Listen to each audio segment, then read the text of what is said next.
we want to draw a valid Lewis structure for tetrafluoroethylene, okay, C2F4.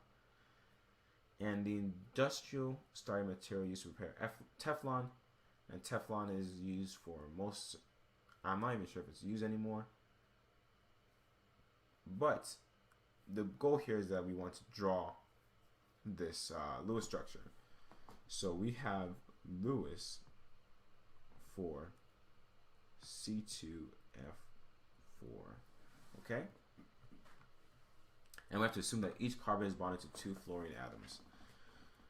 So let's see here. How many atoms do we have total? 6. 2 carbons, 4 fluorines. So with that being said, we're actually going to do, let's see, carbon has 4 valence electrons. So that is 4 times 2, because there's 2 of them. So that's 8 electrons there. And fluorine has 7 valence electrons. That's 4 times 7. So that's 28 plus 8. We have 36 electrons in total we need to distribute. Alright, so as I said, we're going to keep the carbons in the middle, just bonded ones to each other. And we're going to go like that, because we do not know the shape yet. Actually, you know what?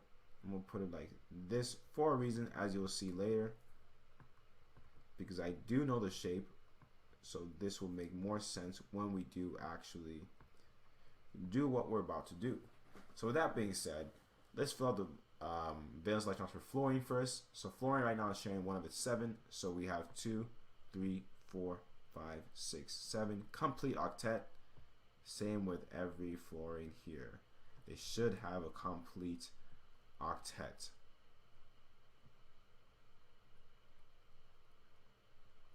Okay? So now, what we're going to do here is see specifically what's happening with carbons. Carbons right now are sharing 3 of their 4. So we just have 1 unpaired electron on each carbon. And this is why I drew it like that, because what the unpaired electrons do, they're actually going to form a bond, an extra bond along with that single bond in the middle. So now we have this picture actually for it. A double bond. And like that.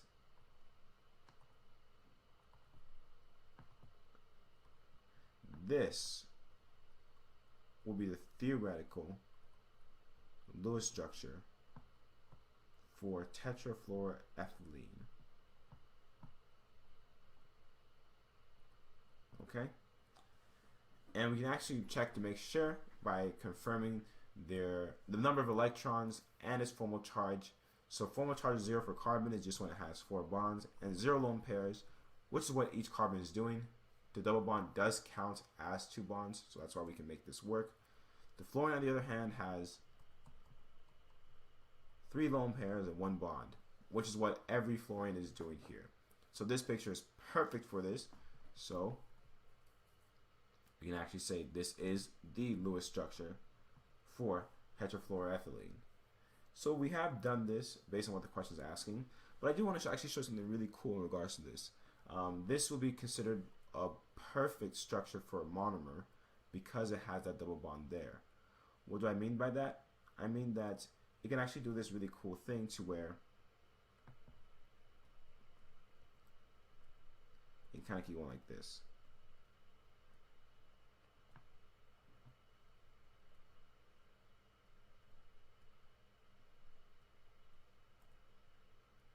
And each of them, let's say we only had 4 of them. This is how you can actually have a sheet of, for example, these carbons, this carbohalide, for example, because of the fact that, in a sense, what would happen is that this, I guess, double bond would kind of open as a gate. They would open up, one would open up that way, and one would maybe open up that way, for example.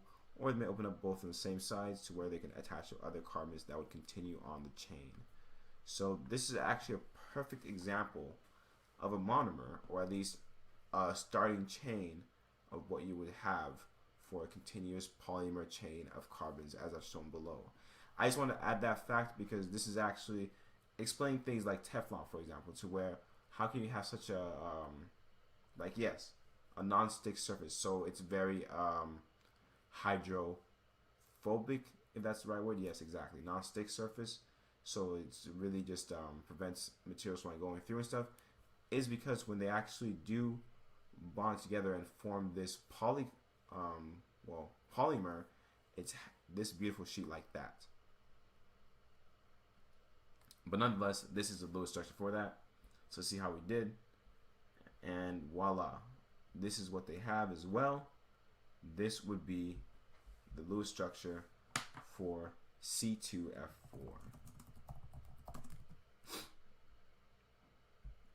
Now question number 6. We have